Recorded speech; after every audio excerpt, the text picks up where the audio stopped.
السلام عليكم أعزائي المشاهدين متابعين قناة عمرو سبورت الأعزاء.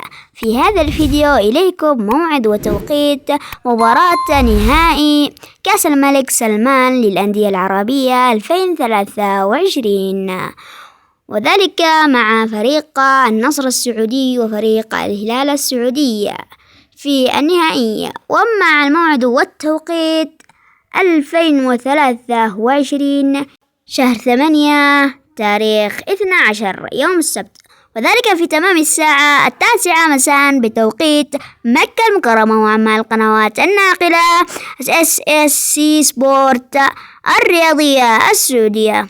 وما هي توقعاتكم لمباراة الهلال السعودي والنصر السعودي؟ شاركونا آراءكم في قسم التعليقات. وصلنا إلى نهاية الفيديو، ولا تنسى الإعجاب بالفيديو والاشتراك في القناة، ودمتم في أمان الله وحفظه.